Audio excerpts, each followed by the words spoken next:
ಇವತ್ತು ಬೇಲ್ ಸಿಗುತ್ತೆ ಅನ್ನುವಂಥ ನಿರೀಕ್ಷೆಯಲ್ಲಿ ಮುನಿರತ್ನ ಇದ್ದಾರೆ. ಆದರೆ ಇದರ ನಡುವೆನೇ ಈಗ ಬಂದಿರುವಂಥ ಆರೋಪ ಇದೆಯಲ್ಲ, ಅದು ಬಹಳ ಗಮನಿಸಬೇಕಾದಂಥ ಸಂಗತಿ. ಅತ್ಯಾಚಾರದ ಆರೋಪ. ನಿನ್ನೆ ಮಧ್ಯರಾತ್ರಿ 2 ಗಂಟೆ ತನಕ ಎಲ್ಲ ವಿವರಗಳನ್ನು ಪೊಲೀಸರು ಪಡೆದಿದ್ದಾರೆ. ಇವತ್ತು ಸಂತ್ರಸ್ತೆಯ ಕರೆದೊಯ್ದು ಸ್ಥಳ ಮಹಜರು ಕೂಡ ನಡೆಸ್ತಾ ಇದ್ದಾರೆ. ಸಂತ್ರಸ್ತೆಯ ವೈದ್ಯಕೀಯ ಪರೀಕ್ಷೆ ಅದಾದ ನಂತರ ಸ್ಥಳ ಮಹಜರು. ಕಗ್ಲಿಪುರ ಪೊಲೀಸರು ಮಹಜರಿಗೆ ಸಂತ್ರಸ್ತೆಯನ್ನ ಕರೆದೊಯ್ತಾ ಇದ್ದಾರೆ. ಶಾಸಕ ಮುನಿರತ್ನ ವಿರುದ್ಧ ಈ ಆರೋಪ ಕೇಳಿಬಂದಿರುವಂಥದ್ದು. ಸಂತ್ರಸ್ತೆಯ ವೈದ್ಯಕೀಯ ಪರೀಕ್ಷೆ ಅದಾದ ನಂತರ ಸ್ಥಳ ಮಹಜರು. ಕಗ್ಲಿಪುರ ಪೊಲೀಸರು ಈಗಾಗಲೇ ಮಹಜರಿಗೆ ಸಂತ್ರಸ್ತೆಯನ್ನು ಕರೆದೊಯ್ದಿದ್ದಾರೆ. ನಾವು ತೋರಿಸ್ತಾ ಇದ್ದೀವಿ ಸಂತ್ರಸ್ತೆಯನ್ನು ಕರೆದೊಯ್ದಿರುವಂಥ ದೃಶ್ಯಾವಳಿಗಳು.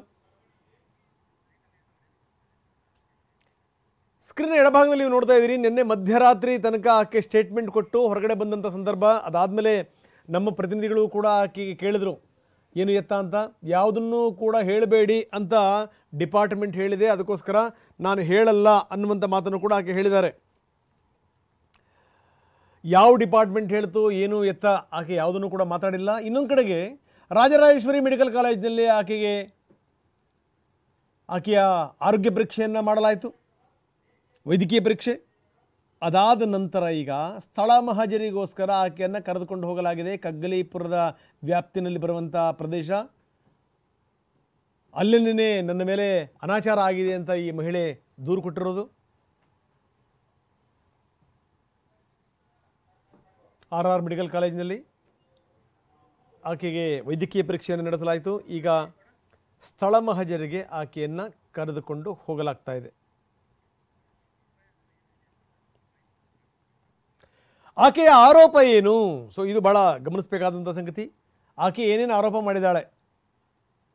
ಶಾಸಕ ಮುನಿರತ್ನ ವಿರುದ್ಧ ರೇಪ್ ಕೇಸ್ ದಾಖಲಾಗಿದೆ. FIRನಲ್ಲಿ ಏನಿದೆ ಅದರ ಪಾಯಿಂಟ್ಗಳನ್ನು ನಾವು ನಿಮಗೆ ತೋರಿಸ್ತಾ ಇದ್ದೀವಿ. 7 ಮಂದಿ ವಿರುದ್ಧ ರೇಪ್ ಕೇಸ್ ಈಗ ದಾಖಲಾಗಿರುವಂಥದ್ದು. ಮುನಿರತ್ನ ಸೇರಿದಂತೆ ಒಟ್ಟು 7 ಮಂದಿ.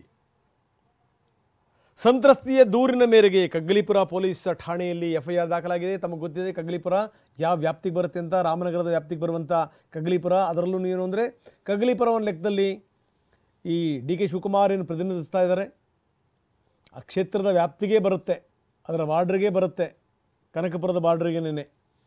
ಮುನಿರತ್ನ ಇಲ್ಲಿ A1, A2 Vijayakumar, A3 Sudhakar, A4 Kiran, A5 Lohith, A6 Manjunath, A7 Loki. 7 ಜನರ ವಿರುದ್ಧ ಈಗ FIR ದಾಖಲಾಗಿದೆ.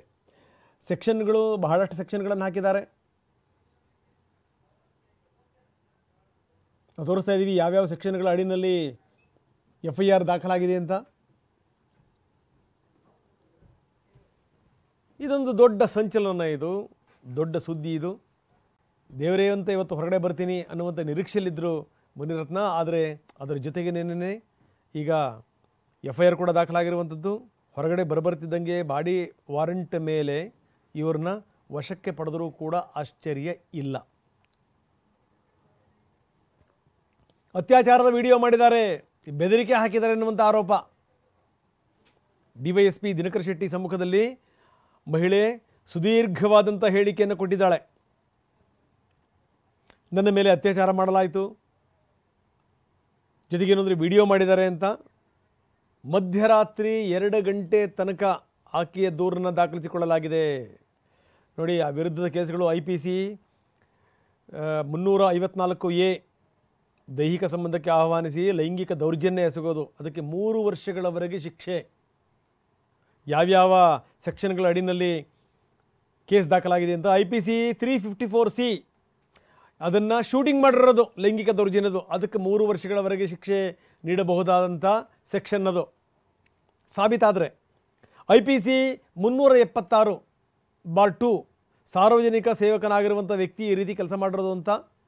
IPC 308 ಸಾವು ಸಂಭವಿಸಬಹುದಾದಂಥ ಕೃತ್ಯ ಎಸಗುವಂಥ ಪ್ರಯತ್ನ,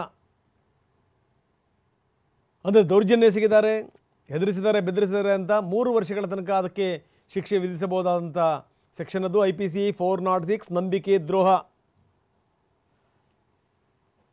ಅದಕ್ಕೆ 3 ವರ್ಷ ಶಿಕ್ಷೆ ಆಗಬಹುದು ಅಂತ IPC 384 ಸುಲಿಗೆ 3 ವರ್ಷಗಳ ಶಿಕ್ಷೆ ಅದಕ್ಕೆ.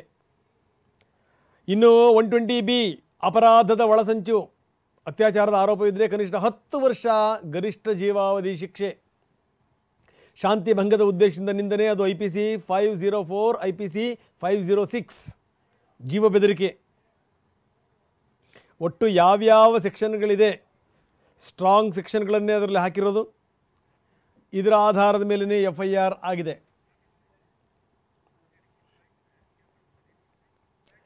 ಬನ್ನಿ ಹಾಗಾದರೆ ಆಕೆ ಕಂಪ್ಲೇಂಟನ್ನು ಕೊಟ್ಟಿದ್ದಾಳೆ, ಆ ಕಂಪ್ಲೇಂಟಲ್ಲಿ ಏನಿದೆ ಬನ್ನಿ ಅದನ್ನು ತೋರಿಸ್ತಾ ಇದ್ದೀವಿ. ಶಾಸಕ ಮುನಿರತ್ನಂ ನಾಯ್ಡು ನನಗೆ ವಾಟ್ಸಪ್ ಮುಖಾಂತರ ಕರೆ ಮಾಡಿ, ನಮಸ್ತೆ ಲೀಡರ್, ನಾನು ಈ ಭಾಗದ ಶಾಸಕ, ನಮ್ಮ ಕ್ಷೇತ್ರದಲ್ಲಿ ನೀವು ಮಾಸ್ಕ್ ವಿತರಣೆ ಮಾಡ್ತೀರಿ, ನಿಮ್ಮ ಬಗ್ಗೆ ಕೇಳಿದ್ದೀನಿ, ನನ್ನನ್ನು ಭೇಟಿ ಮಾಡಿ ಅಂತ ತಿಳಿಸಿರ್ತಾರೆ. ವಾಟ್ಸಪ್ ಮುಖಾಂತರ ಕಾಲ್ ಮಾಡಿ ಮರುದಿನ ಸಂಜೆ ಸಿಗೋದಾಗಿ ತಿಳಿಸಿದ್ರು. 20 ನಿಮಿಷಗಳ ನಂತರ ರಾಮಯ್ಯ ಸಮಾಧಿ ಹತ್ತಿರ ಇರುವಂತ ಅವರ ಆಫೀಸ್ ಹತ್ತಿರ ಬರೋದಕ್ಕೆ ತಿಳಿಸಿದ್ರು. ಅದರಂತೆ ನಾನು ಅವರು ಹೇಳಿದ ಸಮಯಕ್ಕೆ ಅವರನ್ನ ಭೇಟಿ ಮಾಡಿ ಪರಿಚಯ ಮಾಡಿಕೊಂಡೆ. ಆ ಸಮಯದಲ್ಲಿ ನನಗೆ ಪರಿಚಯದ ಕಾರ್ಪೊರೇಟರ್ ಮಮತಾ ಅವರ ಗಂಡನಾದ ವಾಸುದೇವ್ ರವರು 3 ರಿಂದ 4 ಬಾರಿ ಕರೆ ಮಾಡಿರ್ತಾರೆ. ನಾನು ಸೈಲೆಂಟ್ ಮಾಡಲು ಹೋದಾಗ ಇದು ಯಾರು ಎಂದು ಮುನಿರತ್ನಂ ನಾಯ್ಡು ಪ್ರಶ್ನಿಸ್ತಾರೆ. ಅದಕ್ಕೆ ನಾನು ಸ್ಥಳೀಯ ಕಾರ್ಪೊರೇಟರ್ ಗಂಡ ವಾಸುದೇವ್ ಅಂತ ಹೇಳಿದೆ.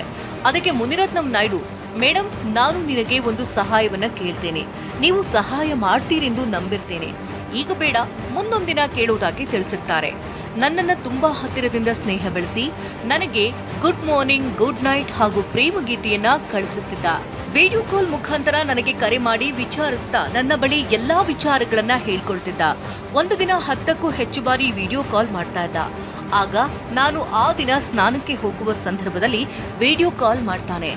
ಸ್ನಾನದ ನಂತರ ನನ್ನ ಮೊಬೈಲ್ ಗಮನಿಸಿದಾಗ ಮುನಿರತ್ನ ಕಾಲ್ ಮಾಡಿರೋ ಬಗ್ಗೆ ತಿಳಿದು ಮತ್ತೆ ನಾನು ವಾಟ್ಸಪ್ ಕಾಲ್ ಮಾಡಿದಾಗ ಮುನಿರತ್ನ ಏಕೆ ಕಾಲ್ ರಿಸೀವ್ ಮಾಡಿಲ್ಲ ಎಂದನು. ಅದಕ್ಕೆ ನಾನು, ಸರ್, ನಾನು ಸ್ನಾನಕ್ಕೆ ಹೋಗಿದ್ದೆ ಎಂದಾಗ ಮುನಿರತ್ನ, ಈಗ ನೀನು ಎಲ್ಲಿರುವೆ ಅಂತ ಕೇಳಿದ್ರು. ನಾನು ರೂಮ್ನಲ್ಲಿದ್ದೀನಿ ಎಂದು ತಿಳಿಸಿರ್ತೇನೆ.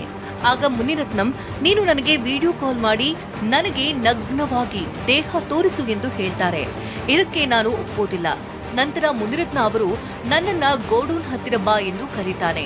3 ರಿಂದ 4 ದಿನಗಳ ನಂತರ ಅದರಂತೆ ನಾನು ಆ ಗೋಡೌನ್ಗೆ ಭೇಟಿ ಮಾಡಲು ಹೋದ ಸಂದರ್ಭದಲ್ಲಿ ತನ್ನ ಗನ್ಮ್ಯಾನ್ ವಿಜಯ್ ಕುಮಾರ ಮತ್ತು ಮುನಿರತ್ನ ರಸ್ತೆಯಲ್ಲಿ ನನಗಾಗಿ ಕಾಯ್ತಿರ್ತಾರೆ. ನಾನು ದ್ವಿಚಕ್ರ ವಾಹನದಲ್ಲಿ ಅವರಿರುವ ಸ್ಥಳಕ್ಕೆ ಭೇಟಿ ನೀಡಿದಾಗ ಮುನಿರತ್ನಂ ರವರೇ ಸ್ವತಃ ತನ್ನ 2ನೇ ಫ್ಲೋರ್ಗೆ ಕರೆದುಕೊಂಡು ಹೋಗ್ತಾರೆ. ನಿಮ್ಮನ್ನ ನೋಡಿದ್ರೆ ನನ್ನ ಮೈ ಜುಮ್ಮಿಸುತ್ತೆ ಎಂದು ಕಾಮುಕನಾಗಿ ವರ್ತಿಸ್ತಾರೆ. ನಿಮ್ಮನ್ನ ಒಂದು ಬಾರಿ ತಬ್ಬಿಕೊಳ್ಳಲಾ ಎಂದು ಕೇಳ್ತಾರೆ. ಅದಕ್ಕೆ ನಾನು ವಿರೋಧ ಮಾಡಿದಾಗ ರಾಜಕೀಯಕ್ಕೆ ಬರಬೇಕಾದ್ರೆ ಇವೆಲ್ಲ ಕಾಮನ್ ಎಂದು ನಿಧಾನಕ್ಕೆ ಹೇಳ್ತಾ ತನ್ನ ಗನ್ಮ್ಯಾನ್ ವಿಜಯ್ ಕುಮಾರ್ನನ್ನ ಹೊರಗೆ ಹೋಗಲು ಸನ್ನೆ ಮಾಡಿ ತಿಳಿಸ್ತಾನೆ ಮತ್ತು ಅವನಿಗೆ ಯಾರನ್ನು ಮೇಲಕ್ಕೆ ಬಿಡಬೇಡ ಎಂದು ಹೇಳ್ತಾನೆ. ನಂತರ ನನ್ನನ್ನ ಗಟ್ಟಿಯಾಗಿ ತಬ್ಬಿಕೊಂಡು ನೀನಿಲ್ಲದೆ ಬದುಕಲು ಸಾಧ್ಯವಿಲ್ಲ ಎಂದು ತಿಳಿಸ್ತಾನೆ. ಇವನ ವರ್ತನೆಯಿಂದ ಗಾಬರಿಗೊಂಡ ನಾನು ಕಿರ್ಚುತ್ತೇನೆಂದು ಹೇಳ್ತೇನೆ. ಅದಕ್ಕೆ ಮುನಿರತ್ನ, ನಾನು ಶಾಸಕ, ನನಗೆ ಅಪಾರ ಜನಸಮೂಹ ಬೆಂಬಲವಿದೆ, ನಿನ್ನ ವಿರುದ್ಧವೇ ಕಂಪ್ಲೇಂಟ್ ಮಾಡಿಸ್ತೇನೆ, ಸುಮ್ಮನಿದ್ರೆ ಸರಿ ಎಂದು ನನ್ನ ಮೇಲೆ ಅತ್ಯಾಚಾರ ಮಾಡ್ತಾನೆ. ನಂತರ ಅಳ್ತಾ ಇದ್ದಾಗ, ನೀನು ಇಲ್ಲಿ ನಡೆದ ಬಗ್ಗೆ ಯಾರಿಗಾದರೂ ತಿಳಿಸಿದ್ರೆ ಈ ಗೋಡೌನ್ನಲ್ಲಿ ಹಲವಾರು ಕ್ಯಾಮ್ರಾಗಳನ್ನ ಫಿಟ್ ಮಾಡಿರ್ತೇನೆ, ಇದನ್ನೆಲ್ಲ ಕೆಲವೊಂದು ಎಡಿಟ್ ಮಾಡಿ ನಿನ್ನದು ಮಾತ್ರ ನಗ್ನ ಚಿತ್ರವನ್ನ ಬಿಡುಗಡೆ ಮಾಡ್ತೇನೆಂದು ಬೆದರಿಸ್ತಾನೆ. ಇದನ್ನ ಬಳಸಿಕೊಂಡು ನನ್ನನ್ನ ಹಲವು ಬಾರಿ ಅತ್ಯಾಚಾರ ಮಾಡ್ತಾನೆ. ಅದರ ವಿಡಿಯೋ ಚಿತ್ರವನ್ನ ನನಗೆ ಟಿವಿಯಲ್ಲಿ ಹಾಕಿ ತೋರಿಸ್ತಾನೆ. ಇದನ್ನ ನೋಡಿ ನನಗೆ ಗಾಬರಿಯಾಯಿತು. ದಯಮಾಡಿ ಡಿಲೀಟ್ ಮಾಡಿ ಎಂದು ಕಾಲು ಹಿಡಿದು ಪರಿಪರಿಯಾಗಿ ಕೇಳ್ಕೊಳ್ತೇನೆ.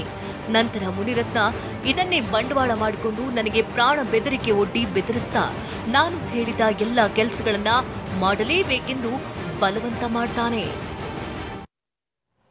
ಈಗ ಮಹಿಳೆಯನ್ನ ಸ್ಥಳ ಮಹಾಜರಿಗೆ ಕರೆದುಕೊಂಡು ಹೋಗಲಾಗ್ತಾ ಇದೆ. ಈಕೆ ಕಂಪ್ಲೇಂಟಲ್ಲಿ ಏನು ಹೇಳಿದ್ಲಲ್ಲ ಆ ಪ್ಲೇಸು JP ಪಾರ್ಕ್ ಬಳಿಯ ಗೋಡೌನ್ನಲ್ಲಿ ಮಹಾಜರು ನಡೀತಾ ಇದೆ. ಸಂತ್ರಸ್ತೆಯನ್ನು ಕರ್ಕೊಂಡ್ಬಂದು ಕಗ್ಗಲೀಪುರ ಪೊಲೀಸರು ಮಹಾಜರು ನಡೆಸ್ತಾ ಇದ್ದಾರೆ. DYSP ದಿನಕರ್ ಶೆಟ್ಟಿ ನೇತೃತ್ವದಲ್ಲಿ ಮಹಾಜರು ಕಾರ್ಯ ನಡೀತಾ ಇದೆ. ಇನ್ಸ್ಪೆಕ್ಟರ್ ವೆಂಕಟೇಶ್ ಜೊತೆಗೆ ಮಹಿಳಾ ಸಿಬ್ಬಂದಿ ಕೂಡ ಇದ್ದಾರೆ. ಯಾಕಂದರೆ ಕರ್ಕೊಂಡ್ಬಂದಿರುವಂಥದ್ದು ಮಹಿಳೆಯನ್ನ, ಹೀಗಾಗಿ ಮಹಿಳಾ ಪೊಲೀಸರು ಇರಲೇಬೇಕು. JP ಪಾರ್ಕ್ ಬಳಿಯ ಗೋಡೌನ್ ಆಕೆ ಅದರಲ್ಲಿ ಮೆನ್ಷನ್ ಮಾಡಿದಾಳೆ. ಯಾಕೆ ಈ ಈ ಗೋಡೌನಲ್ಲಿ ಕರ್ಕೊಂಬಂದೇ ನನಗೆ ನನ್ನ ಮೇಲೆ ನಿರಂತರವಾಗಿ ಅತ್ಯಾಚಾರ ಎಸಗಲಾಗಿದೆ ಅನ್ನುವಂಥ ಆರೋಪ. ಬನ್ನಿ, ನಮ್ಮ ಪ್ರತಿನಿಧಿ ಶಿವಪ್ರಸಾದ್ ಈಗ ನಮ್ಮೊಂದಿಗೆ ನೇರ ಸಂಪರ್ಕದಿದ್ದಾರೆ. ಶಿವಪ್ರಸಾದ್, ನಾವು ತೋರಿಸ್ತಾ ಇದ್ವಿ ಎಲ್ಲ ವಿವರಗಳನ್ನು, ಜೊತೆಗೆ ಆಕೆ ಕೊಟ್ಟಂಥ ಕಂಪ್ಲೇಂಟ್, ಆ ಕಂಪ್ಲೇಂಟಿನ ವಿವರಗಳನ್ನು ಕೂಡ ನಾವು ತೋರಿಸ್ತಾ ಇದ್ವಿ. ಜೊತೆಗೆ ಆಕೆ ಮೆನ್ಷನ್ ಮಾಡಿರುವಂಥದ್ದು ಈ JP ಪಾರ್ಕ್ ಬಳಿಯ ಗೋಡೌನ್. ಈಗ ಗೋಡೌನ್ಗೆ ಆ ಮಹಿಳೆಯನ್ನು ಕರೆದುಕೊಂಡು ಬರಲಾಗಿದೆ. ಸ್ಥಳ ಮಹಜರಿಗೆ ಏನೇನು ನಡೀತಾ ಇದೆ? ರಂಗನಾಥ್, ಆರ್ ನಗರ ಶಾಸಕ ಮುನಿರತ್ನ ವಿರುದ್ಧ ಅತ್ಯಾಚಾರ ಆರೋಪ ಪ್ರಕರಣಕ್ಕೆ ಸಂಬಂಧಪಟ್ಟಂತೆ ಈಗಾಗಲೇ ಗಮನಿಸ್ತಾ ಇದ್ದಾರೆ TV9 ದೃಶ್ಯಾವಳಿಗಳಲ್ಲಿ. ಕಗಲಿಪುರ ಪೊಲೀಸರು ಸ್ಥಳಕ್ಕೆ ಆಕೆ ಸಂತ್ರಸ್ತೆಯನ್ನು ಕರೆತಂದಿರತಕ್ಕಂಥದ್ದು. ಆಕೆ ಪ್ರಮುಖವಾಗಿ ಆ ಒಂದು ದೂರಿನಲ್ಲಿ ಉಲ್ಲೇಖಿಸಿರುವಂತೆ ಆಕೆಯ ಮೇಲೆ ನಡೆದಿರ್ತಕ್ಕಂಥ ದೌರ್ಜನ್ಯಕ್ಕೆ ಸಂಬಂಧಪಟ್ಟಂತೆ ಆಕೆ ಮೇಲೆ ಅತ್ಯಾಚಾರ ಆಗಿದೆ ಅಂತ ಹೇಳಿ ಆಕೆ ಉಲ್ಲೇಖವನ್ನು ಮಾಡಿದ್ದಾಳೆ. ಇದಕ್ಕೆ ಸಂಬಂಧಪಟ್ಟಂತೆ ಪೊಲೀಸರು ಈ ಒಂದು ತನಿಖೆಯ ಭಾಗವಾಗಿ ಸ್ಪಾಟ್ ಮಾರ್ಚರ್ ನಡೆಸಬೇಕಿರುತ್ತೆ. ಈ ನಿಟ್ಟಿನಲ್ಲಿ ಆಕೆ ಸೂಚಿಸಿದಂತಹ ಸ್ಥಳಕ್ಕೆ, ಈಗಾಗಲೇ ಘಟನೆ ನಡೆದಿರ್ತಕ್ಕಂಥ ಸ್ಥಳಕ್ಕೆ ಆಕೆಯನ್ನು ಕರ್ಕೊಂಡು ಬಂದಿರತಕ್ಕಂಥದ್ದು. ಜೊತೆಗೆ ಕಗಲಿಪುರ ಪೊಲೀಸ್ ಠಾಣೆಯ ಇನ್ಸ್ಪೆಕ್ಟರ್ ವೆಂಕಟೇಶ್ ಹಾಗೂ DYSP ದಿನಕರ್ ಅವರು ಕೂಡ ಇಲ್ಲಿ ಸ್ಥಳದಲ್ಲೇ ಇರ್ತಕ್ಕಂಥದ್ದು. ಈಗಾಗಲೇ ಸ್ಪಾಟ್ ಮಹಜರು ಪ್ರಕ್ರಿಯೆ ಕೂಡ ನಡೆತಿರ್ತಕ್ಕಂಥದ್ದು. ಇದು ಯಶವಂತಪುರ ಪೊಲೀಸ್ ಠಾಣಾ ವ್ಯಾಪ್ತಿಯ JP ಪಾರ್ಕ್ ಏನಿದೆ ಅದರ ಸಮೀಪದಲ್ಲಿ ಬರ್ತಕ್ಕಂಥದ್ದು. ನಿರ್ಮಾಣ ಹಂತದ ಕಟ್ಟಡದಲ್ಲಿ ಇದಿರ್ತಕ್ಕಂಥದ್ದು. ಈ ನಿಟ್ಟಿನಲ್ಲಿ ಈ ಒಂದು ಜಾಗಕ್ಕೆ ಕರೆದುಕೊಂಡು ಬಂದು ಆಕೆಯ ಮೇಲೆ ಅತ್ಯಾಚಾರ ಮಾಡಲಾಗಿದೆ ಅಂತ ಹೇಳಿ ಆಕೆ ಆರೋಪಿಸಿರ್ತಕ್ಕಂಥದ್ದು. ಇಡೀ ಪ್ರಕರಣಕ್ಕೆ ಸಂಬಂಧಪಟ್ಟಂತೆ ತನಿಖೆಯ ಭಾಗವಾಗಿ ಈಗಾಗಲೇ ಮಹಜರು ಪ್ರಕ್ರಿಯೆ ನಡೆದಿರ್ತಕ್ಕಂಥದ್ದು. ಇನ್ನೂ ಕೂಡ 1 ಗಂಟೆಗಳ ಕಾಲ ಮಹಜರು ಪ್ರಕ್ರಿಯೆಯನ್ನು ಇಲ್ಲಿರ್ತಕ್ಕಂಥ ಸಿಬ್ಬಂದಿ ನಡೆಸಲಿದ್ದಾರೆ. ಅಂದರೆ ಆಕೆ ಆರೋಪಿಸಿರ್ತಕ್ಕಂಥ ಈ ಒಂದು ದೂರಿಗೆ ಸಂಬಂಧಪಟ್ಟಂತೆ ಸ್ಪಾಟ್ ಮಹಜರನ್ನು ನಡೆಸ್ತಿದ್ದಾರೆ. ಈಗಾಗಲೇ ಸ್ಥಳಕ್ಕೆ ಆ ಸಂತ್ರಸ್ತೆಯನ್ನು ಕೂಡ ಕರೆತಂದು ಆಕೆಯಿಂದ ಕೂಡ ಹೇಳಿಕೆಯನ್ನು ದಾಖಲು ಮಾಡಿಕೊಂಡಿರ್ತಕ್ಕಂಥದ್ದು. ಇಡೀ ಈ ಒಂದು ಸ್ಥಳದ ಸ್ಪಾಟ್ ಮಹಜರನ್ನು ಈಗಾಗಲೇ ಪ್ರಕ್ರಿಯೆಯನ್ನು ಕೂಡ ನಡೆಸ್ತಿರ್ತಕ್ಕಂಥದ್ದು. ರಂಗನಾಥ್, ಓಕೆ, ಧನ್ಯವಾದ ತಮ್ಮೆಲ್ಲ ಮಾಹಿತಿಗೆ. ಈಗ ಆಕೆಯನ್ನು ಸ್ಥಳ ಮಹಜರಿಗೆ ಕರೆತರಲಾಗಿದೆ. ಅದರ ವಿವರಗಳನ್ನು ನಾವು ನಿಮಗೆ ತೋರಿಸ್ತಾ ಇದ್ದೀವಿ.